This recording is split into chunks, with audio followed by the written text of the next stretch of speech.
Hello, Hello. welcome to Movie Humpers. I am Bob Sham, I am Angela. and the sounds here will be dogs. Yes, dogs. That is what the sounds are. They're making noises already. We just got to live with it. And we do. We don't want to cage them. No. Cage-free dogs around here. Yeah, we're a cage-free Our dog animal meat household. is cage-free, all natural. Ooh, we don't eat dog meat. This month, thank you for clarifying. I think people were being like, "Oh my God," they were about to just start their 3-hour YouTube essay on how we eat dogs. Listen, That we're breeding dogs to eat. This month, our theme for January 2024, portraits of the artists. And for our classic Monday selections, we are examining the films of Paul Robeson. And we are done. With the silent era. We watched 2 silent era movies. And now he's going to sing. I think in pretty much every movie we watch from here on, he's going to sing. I could listen to him sing all day. He's a good singer. This movie was like, oh, guess what? This is a talkie. There is never going to be a silent second. It starts singing, and there's dancing, and there's music. I met that hypocrite in the street. First thing you do was to show his teeth. Next thing you do was to tell a lie. Best thing to do is let him fly. Now let me fly. Now let me fly. Let me fly to my side. I've stated before that, Paul Robeson came into the zeitgeist when he was singing Old Man River on the movie Showboat. Mm-hmm. And he's got records of him singing old spiritual songs and stuff like that. And really, he might be... It's hard to say because, this movie was made in the U.S. A lot of his movies, he had to kind of travel around to get made a lot in Europe. He might be more famous in the U.S., at least at this time, as a singer. And for The Emperor Jones, directed by Dudley Murphy from 1933, written by DuBose Hayward, based on a pretty infamous play by Eugene O'Neill. And it stars Paul Robeson, Dudley Diggs, Frank H. Wilson, and Freddie Washington. Mm-hmm. This is a United Artists one. So this was made in the United States, cost about $263,000. I don't know what that would, inflation would bring that up to. Probably. That seems like a hell of a lot for...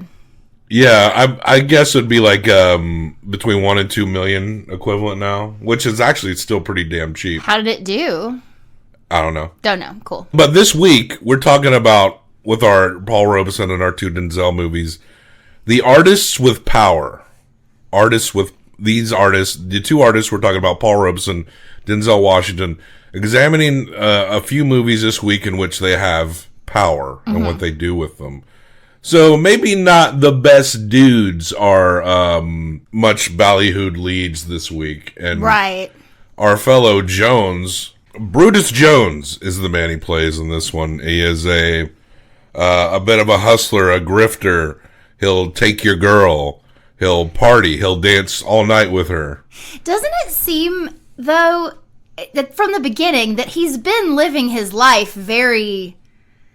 clean and in this small town, and he has this girl, and everyone at the church knows him, and he's singing hymns in the church, and then the second he leaves, he becomes a grifter? Well, we don't know that. I mean, I just kind of assume he's always got the heart that he has. Oh, yeah, maybe. Yeah, maybe. I guess I just assumed...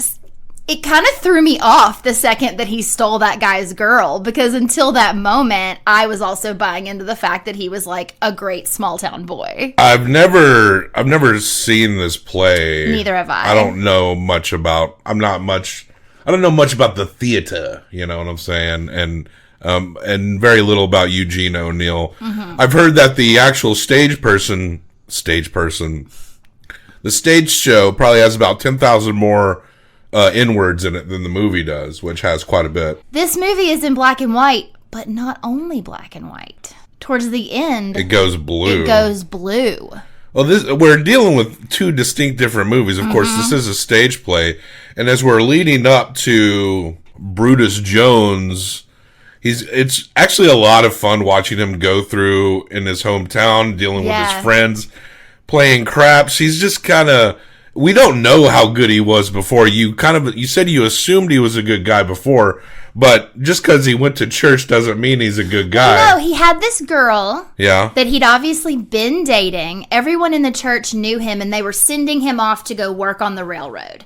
And it was this big, huge deal that he was going off to work on the railroad. Yeah. And I totally understand that people can be like, can change, and maybe he was always that way. But they kind of set it up at the beginning like he maybe was a little more naive than he ended up being. That he's going to go make good and make us all proud. Yeah, he's going to go make good. He's going to make us proud. He's going to come back to his girl. He did not intend to ever go back to that girl. Like, the second he got on that train, he was done, dude. I forgot he had that girl until we saw her one more time when he, wrote her a letter or something. And he never goes back to that town until he has to because he needs help. Right. But he's, like, on the railroad going all around the country. And he works his way up from, like, shining shoes and, like, being a porter to working for the president of the railroad. Yeah. And he's talking bad about other people. I mean, he's lecturing a lot of people in his life on how to get that money, and he thinks very highly of himself. He just kind of has the qualities of a kind of a narcissistic, sociopathic type. He displays that. He also, because he's Paul Robeson, sings throughout it.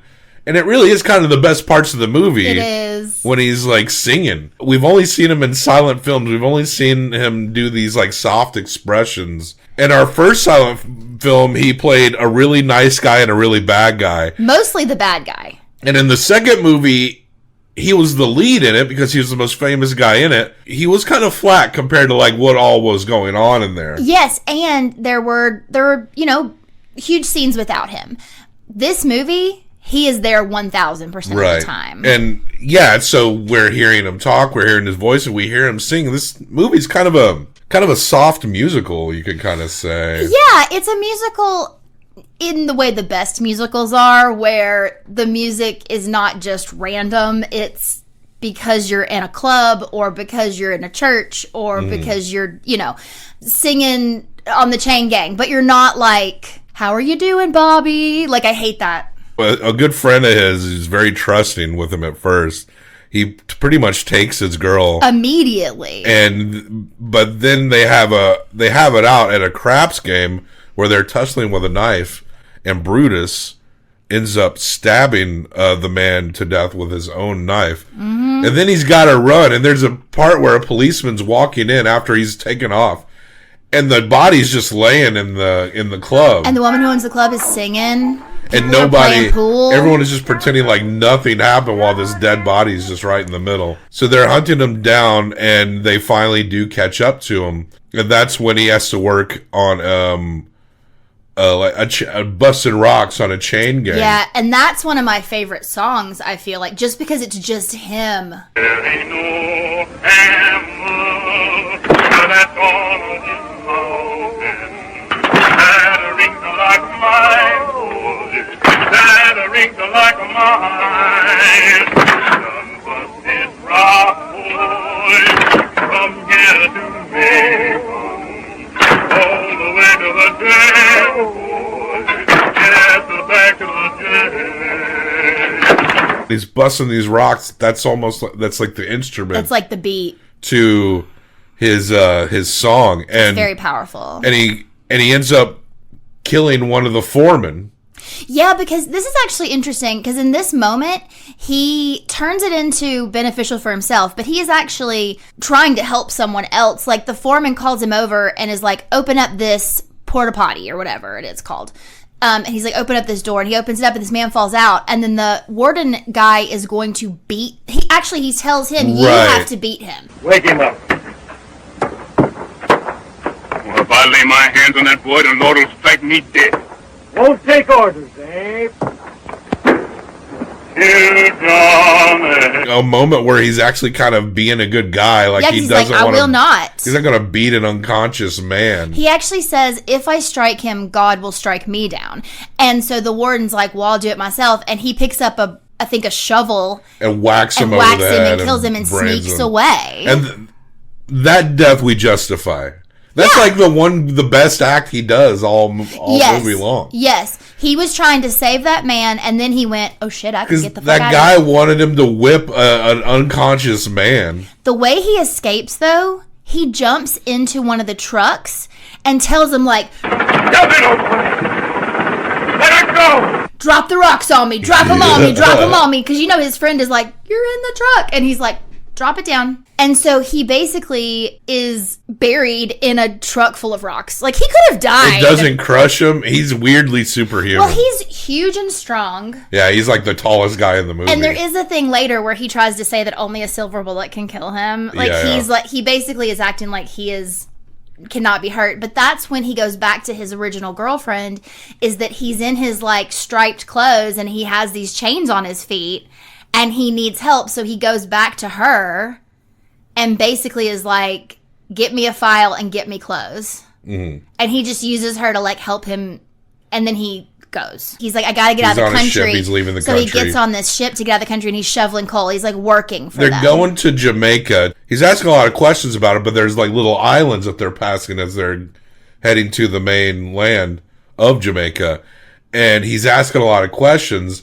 And there's an island that looks like it's, like, 3 miles away by water. Yeah. And he's like, all right, see you later. And he jumps off the boat and swims there. Yeah. And that's a superhuman feat to swim from the boat to an island, even if it's in line. He talks as though he has these, like, long-term plans, but he seemingly acts off the cuff, because he does just say to that guy, hey, can you watch my door for a minute? I'll be right back. And then jumps off the boat and never comes back. He just is like, this is what I need to do right now.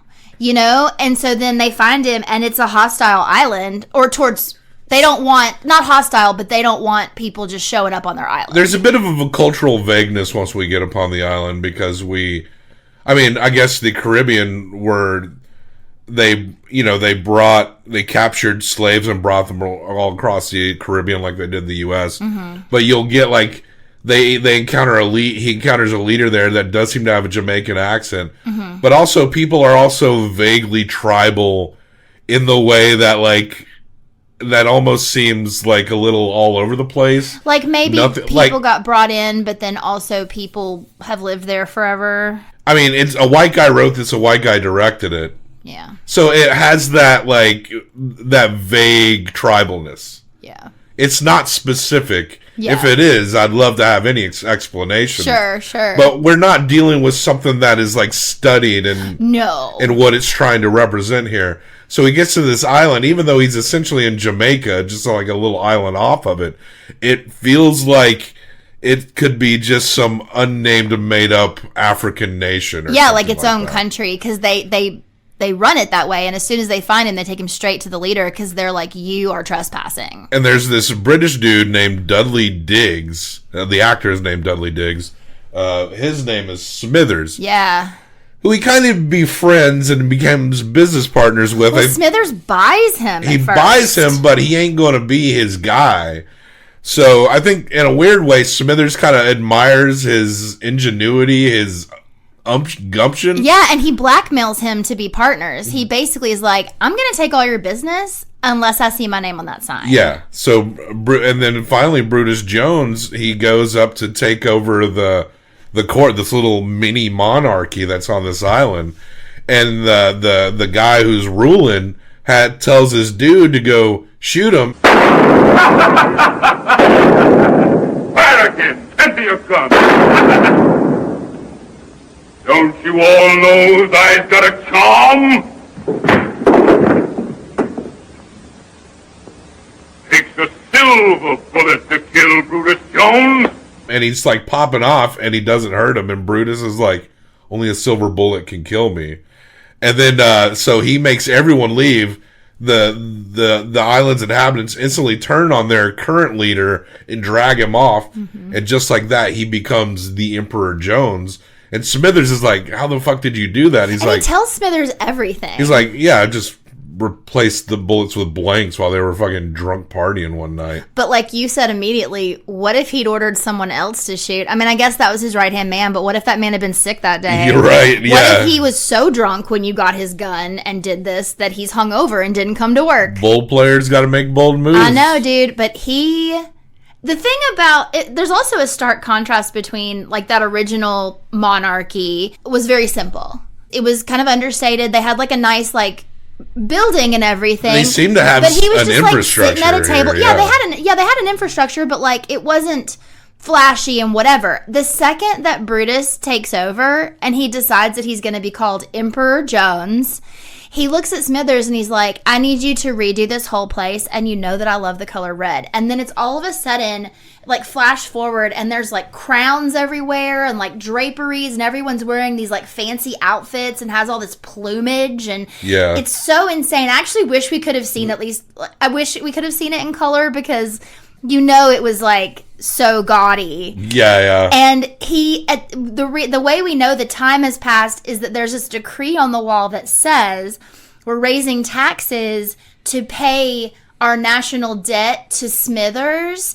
And the reason they're in debt to Smithers is because of all the shit that Smithers has put to like build up his castle. Yeah. It's literally crazy. But by that point, when we see the sign, he's been in power well over a year. 2.5 years, because then we find out he told Smithers he was going to do 3 years and then he was going to get the fuck out of there. But he's got so much money. So Smithers is like, you're taxing these people a little heavy.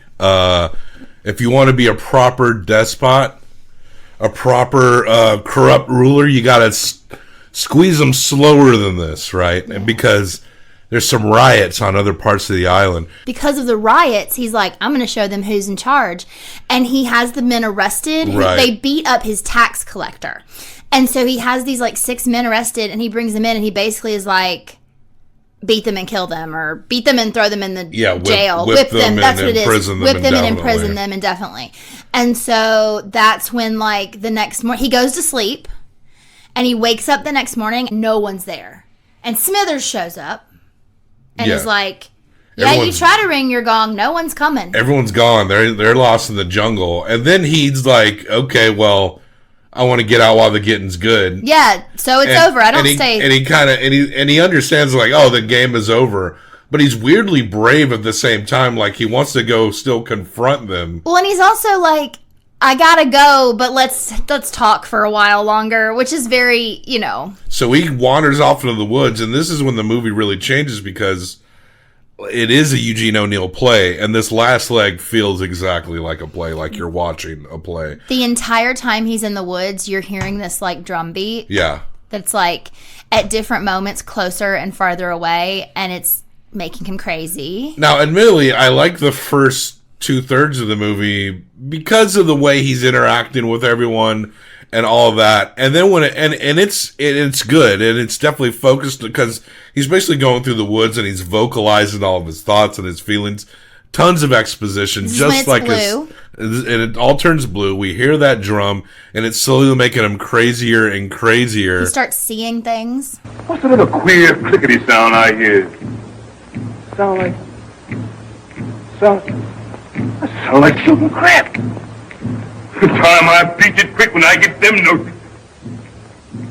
Who there? Is that you, Jeff? Jeff. Oh, sure, I'm mighty glad to see you. They told me them died from the cut I give you. Sees the ghosts of the people he killed, the people whose lives he's helped destroy. And eventually he wanders into an encampment, and that's where the previous ruler is there. And they kill him, right? Well, so they've been, that's where they're beating the drum. So basically, the night before, they stayed up all night doing, like, spells and things to make him not be able to get away, basically against him. And so they had gone to this, like, clearing where they're beating this drum, and Smithers is there, like, y'all are not going to look for him. They're like, he will come to us. He will come to us. And so I don't remember the old ruler being there, but it was like all of all of his former subjects are there, and that he shows up. And he doesn't have any bullets left in his gun because he's been shooting apparitions. Right, he even shot his last silver bullet, which he was saving for himself if things got hairy. But he wanders upon... But yeah, it's implied that the drum... And they were utilizing some kind of ritual magic or something. And that he was just like walking circles around the forest. At one point, he knew he might have to escape through the forest. So he had saved himself some food under a rock.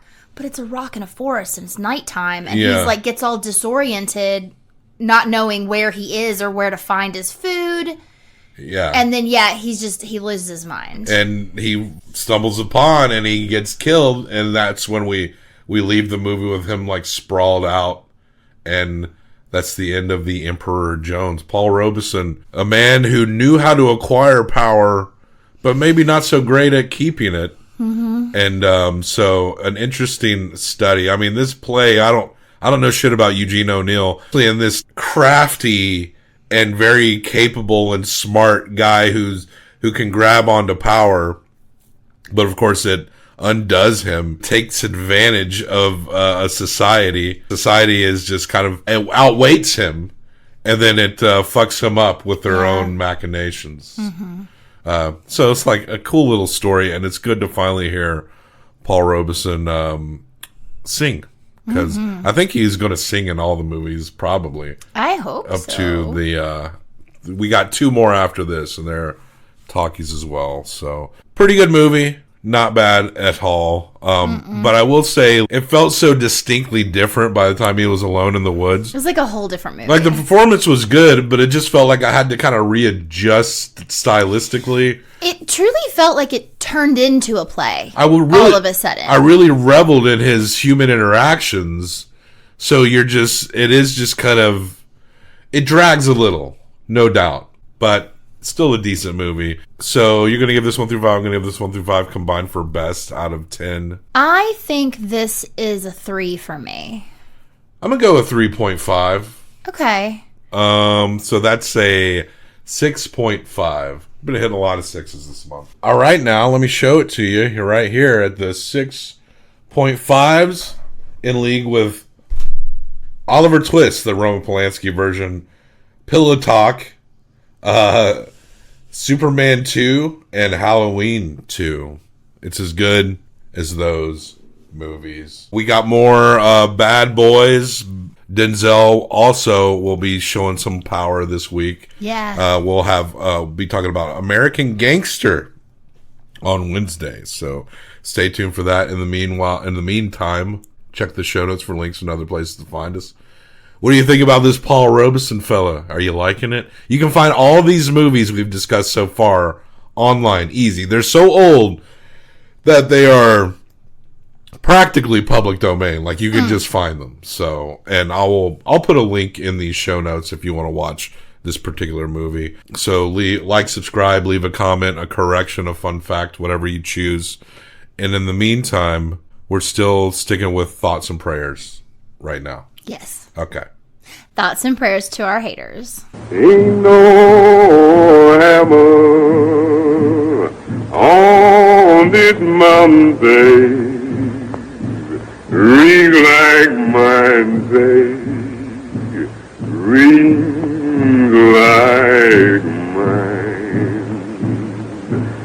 This old hammer ring like silver, say.